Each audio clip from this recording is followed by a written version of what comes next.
Assalamualaikum warahmatullahi wabarakatuh.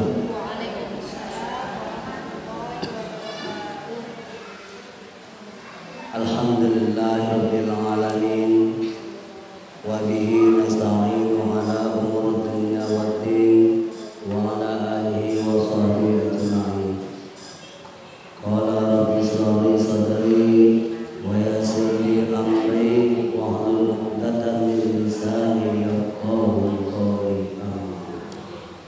Yang sama-sama kita hormati Ibu Ketua Majelis Taklim Bani Zahra, juga ibu-ibu pengajian yang telah sempat hadir pada sore hari ini, yang kami banggakan.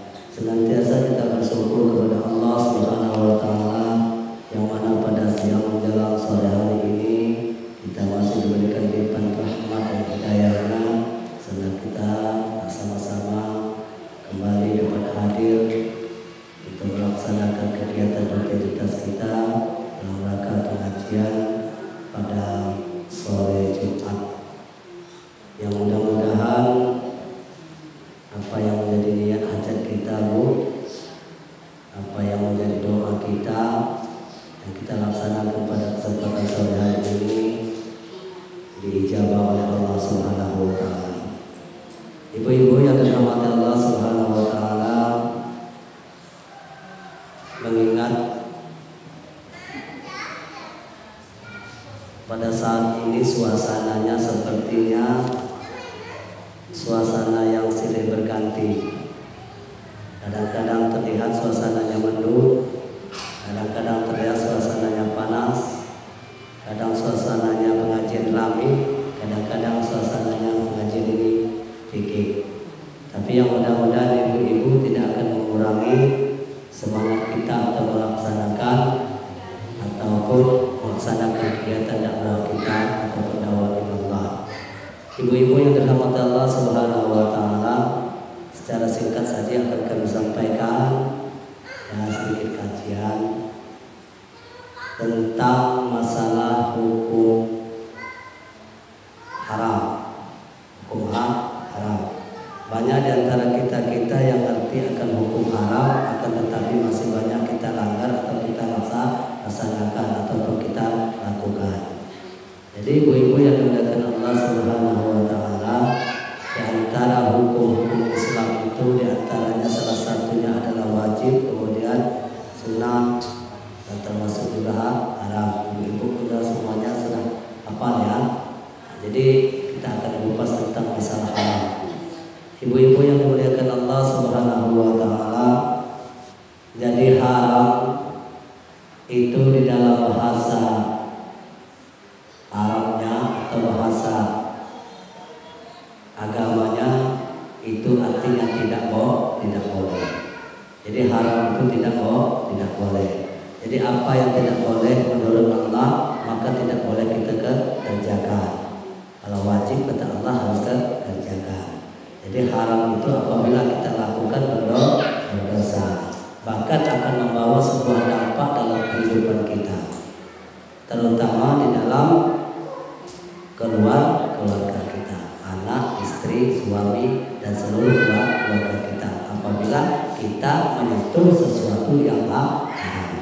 Ibu-ibu yang dimuliakan Allah Subhanahu wa Ta'ala, jadi haram itu bisa kita dorongkan. Yang pertama itu dikatakan haram itu bisa memicu kepada kedurhakaan Allah Subhanahu wa Ta'ala. Jadi pertama kita melakukan sebuah kegiatan atau melakukan sebuah perbuatan haram itu akan memicu kemurkaan Allah Subhanahu wa Ta'ala. Jadi arti murka, tahu ibu artinya murka? Salah satunya itu ada yang tahu ya. Jadi murka Allah itu artinya Allah marah ya.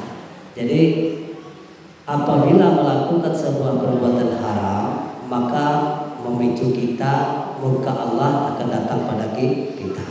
Jadi, ya, apa saja murkanya Allah Subhanahu wa Ta'ala? Pertama, ya, kita tidak dipermudahkan dalam urusan agama.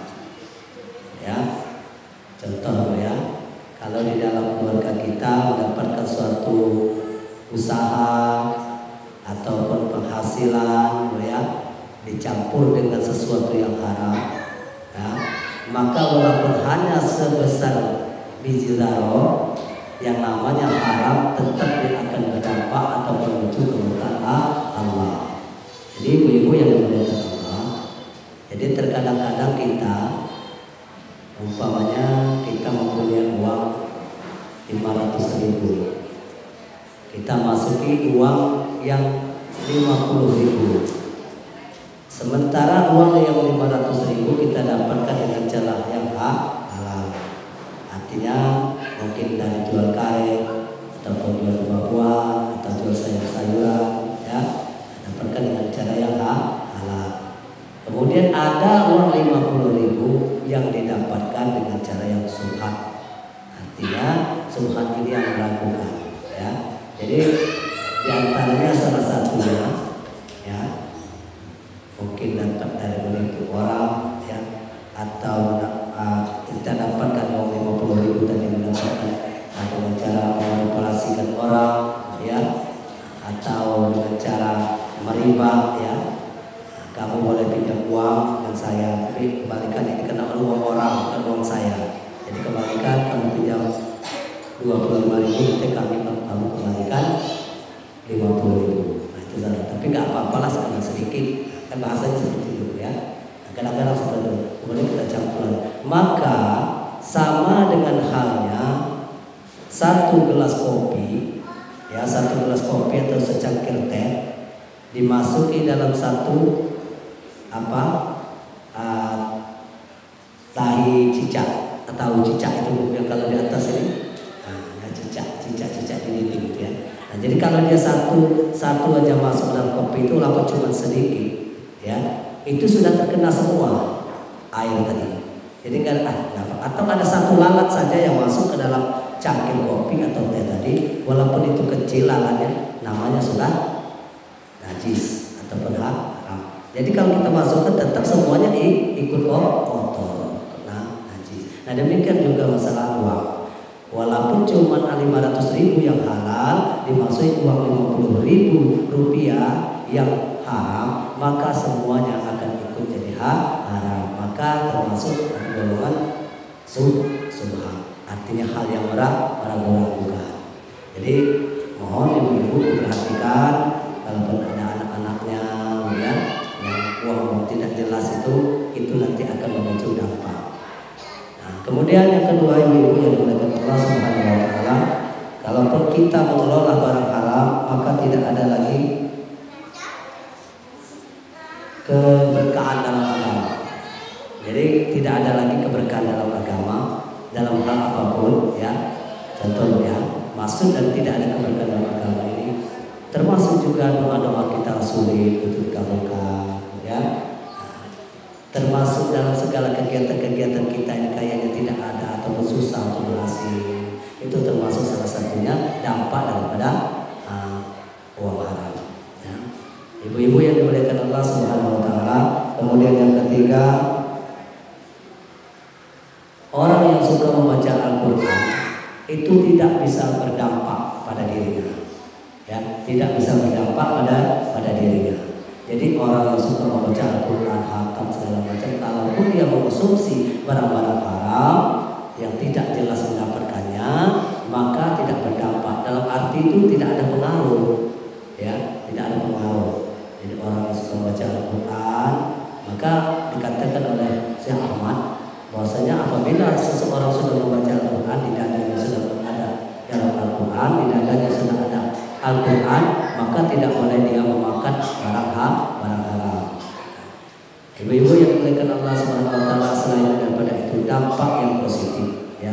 Dampak yang positif kepada anak dan keluarga kita, pertama, keberkahan dalam rumah tangga kita sulit untuk terjamin. Yang kedua, anak-anak dan keturunan kita kadang-kadang kehidupannya tidak terarah. Banyak ibu-ibu yang dimuliakan Allah, banyak kita kadang-kadang kehidupannya mewah, ya, kemudian ekonomi cukup, ya, akan tetapi susah mengarahkan anak-anak kita. Bahkan anak-anak kita ini kadang-kadang berlaku kasar kepada kita. Nah ini salah satu dampak daripada keburukan-keburukan daripada kita memakan uang haram.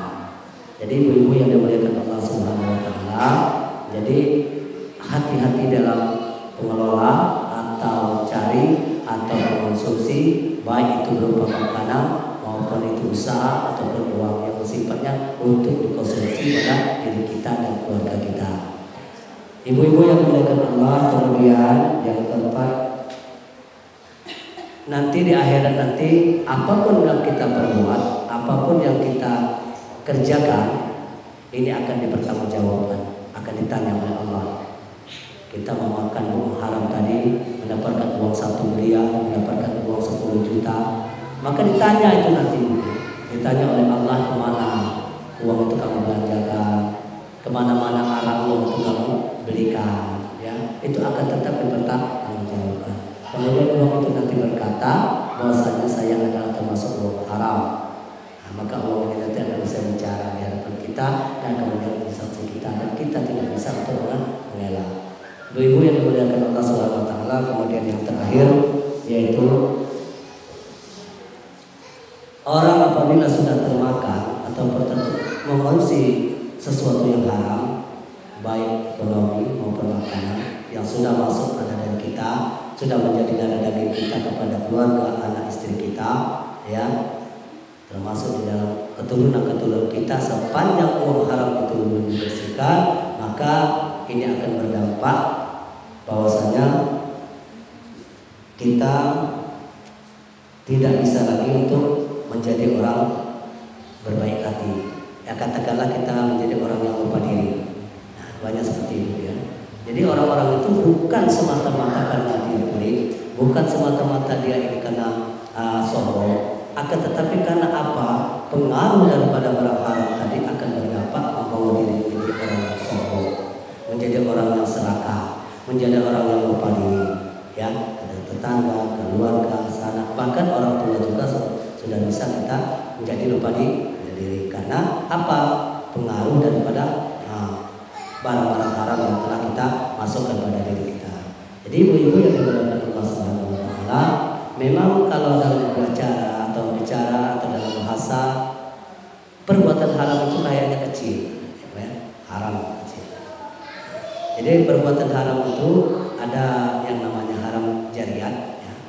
Nah itu ini sepertinya yang tampak, ya, haram itu tampak seperti berzina, ya, makan narkoba, seperti yang tampak. Nah yang tampak ini sepertinya sangat kelihatan sekali pengaruhnya, ya, yang bisa membawa di kalangan umat, menjerumuskan di kalangan umat.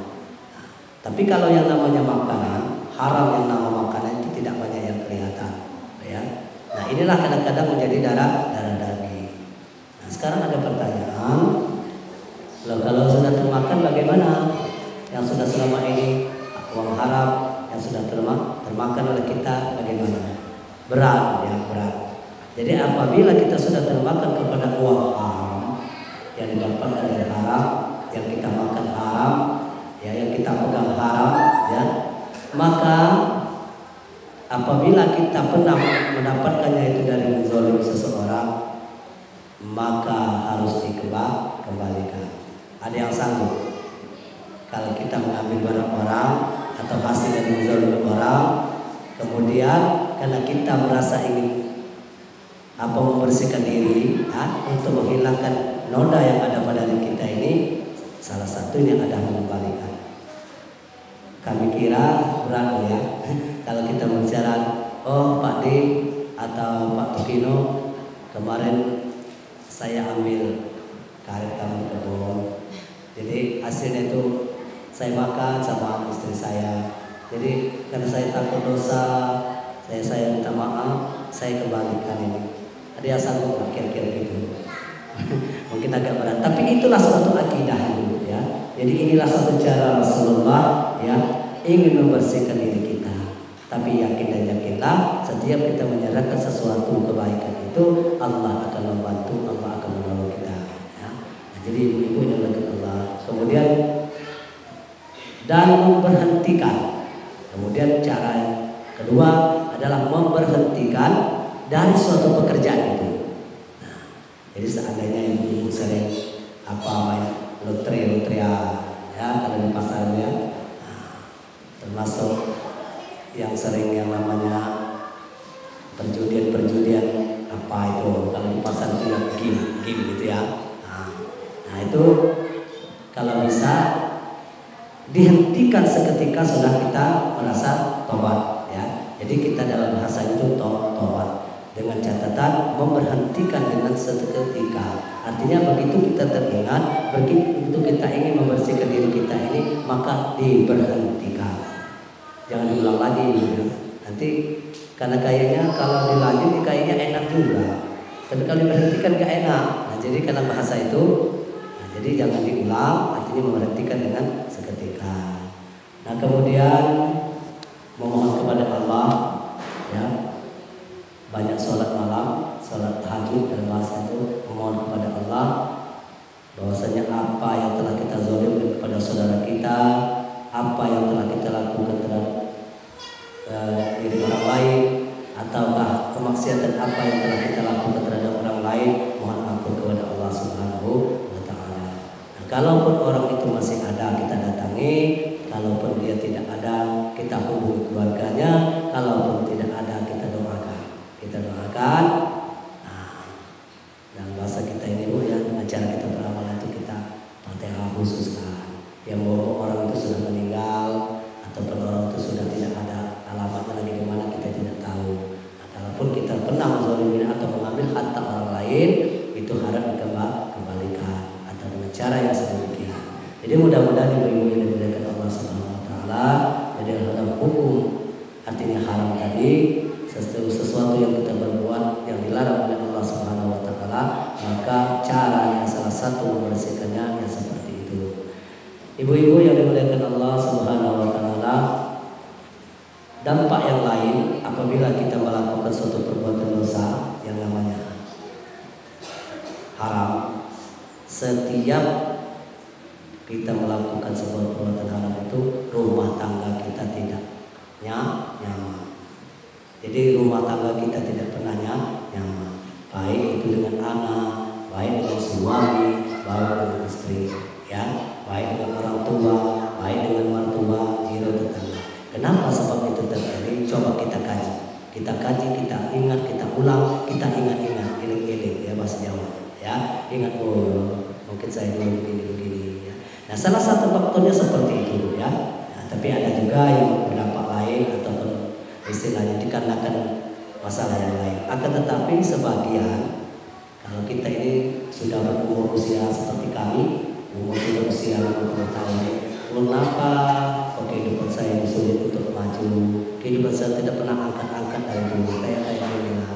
Nah, jadi salah satunya mungkin dulu saya pernah melakukan sebuah perbuatan haram. Jadi haram itu pertama yang dirasakan, ya, kemudian haram dilihat, kemudian haram dimakan, ya, haram dirawat. Jadi banyak ya yang menyebabkan haram itu. Pertama kalau dimakan berupa makanan, kalau dilihat, ya, memandang sesuatu itu, kadang perbuatan dilarang Allah kayak kita nafsu, dan ingin melakukan sesuatu yang dikerjakan orang lain, berbuat maksiat, ya. Nah itu termasuk menyebabkan perasaan. Jadi banyak yang menyebabkan yang mengerincangkan kita kepada dunia keharaman itu. Jadi itu